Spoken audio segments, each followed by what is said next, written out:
Hi, today I'm going to present information about holistic healthcare or alternative medicine and traditional Western medicine, or more accurately, how combining them can be beneficial for healthcare purposes. Holistic and alternative medicine have been around for generations. Native Americans knew that certain plants and herbs, or the combination of the two, brought healing, and they passed this knowledge down from generation to generation.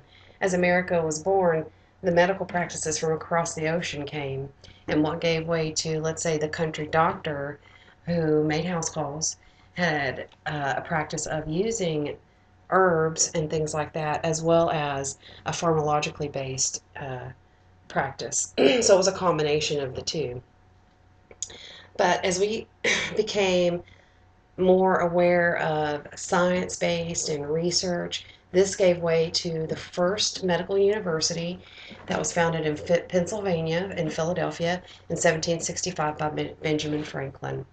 Um, as this era was rushed in with research and as technology grew, holistic health methods were all but lost along the wayside in the modernized world. Um,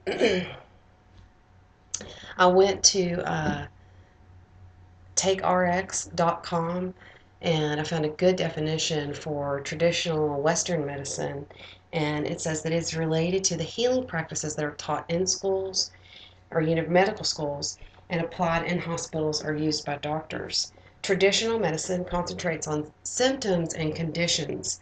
It relies heavily on prescription drugs and scientific studies and laboratory tests, as well as high tech gizmos and gadgets. The same website gave this a definition for alternative medicine. It is related to any healing practices that is not taught in a medical school, not used in a hospital, and not used usually by physicians. Alternative medicine is usually distinguished by its holistic methods and is based on long-standing practices that are handed down from generation to generation.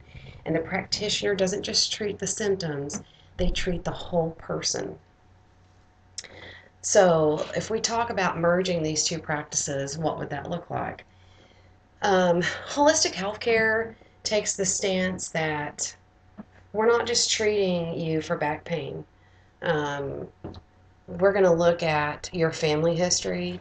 We're going to look at your work, any related stresses to those two things, any history of mental illness or depression, um, things like that. Ethnicity will play a role in it because, for example, African Americans are more prone to diabetes than Caucasians are, and things like that. So all these things come into play.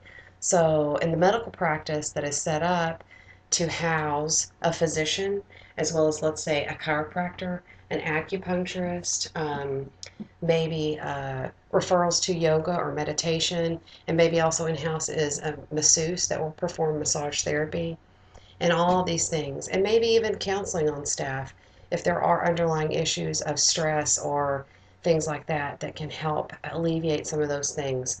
So, as your physician, for your back pain, I'm going to prescribe to you a pain pill and a muscle relaxer, and but in the meantime, to help with your symptoms. But in the meantime, I'm going to send you for acupuncture or massage therapy, or maybe even to the chiropractor to see if we can't alleviate the overall.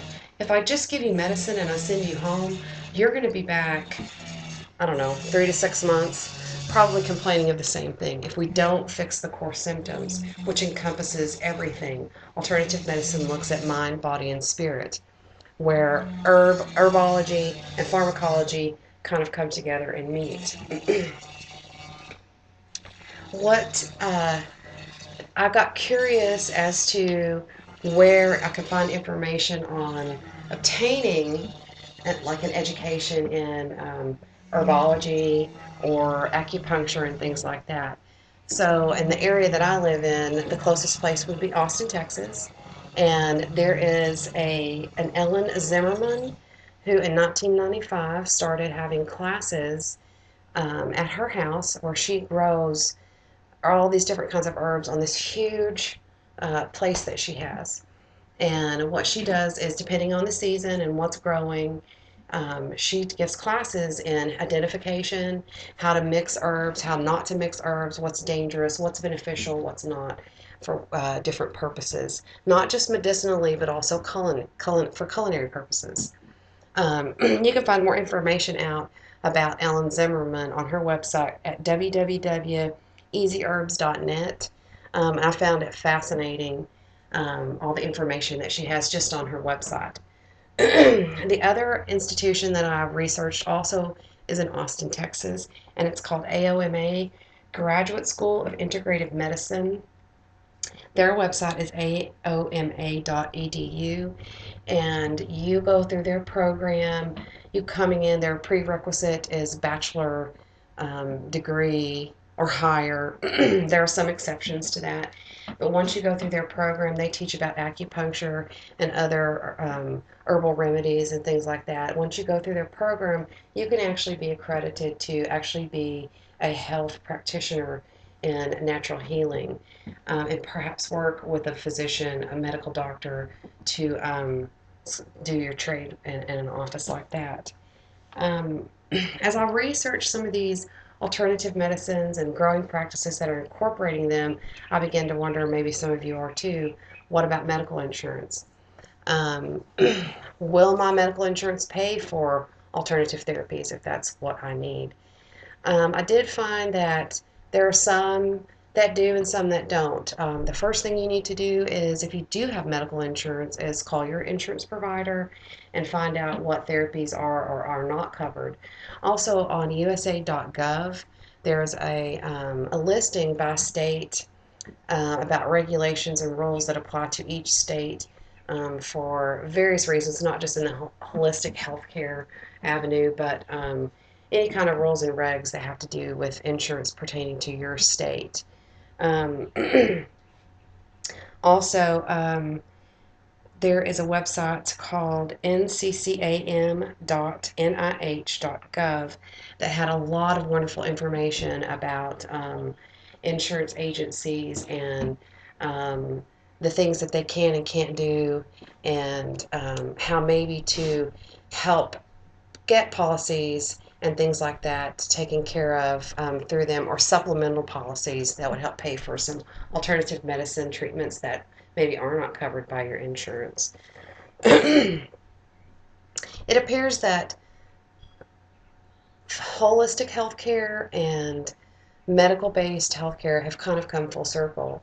What started out only as the only remedy, which was an herbal remedy for most ailments, gave way to a technology age. We can look inside each other's bodies now and see things that we wouldn't have even dreamed possible 4 decades ago. But now we're seeing, not only is technology and pharmacology and research and science-based medicine a phenomenal thing, so is natural healing. Because natural healing doesn't just encompass one thing, it encompasses the whole. Physicians are seeing that someone who has a chronic illness, such as Crohn's, or terminal illness, such as cancer, benefit greatly, especially from a holistic approach. I'm not just going to treat you for your cancer or your Crohn's. I'm going to treat you and your symptoms, but I'm also going to make sure that during the process you're healing, but you're also getting help for your mental well-being, support for your family while you go through this, things like that that can be draining financially and emotionally on people, and ways to alleviate not just the symptoms, but also help with the stress, manage the stress of chronic or terminal illnesses.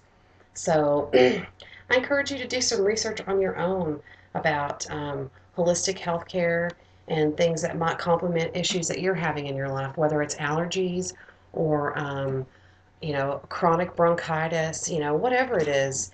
There a lot of practitioners are referring people and giving them advice on how to seek alternative treatments. So here's to everyone having a healthy and happy well-being. Thank you.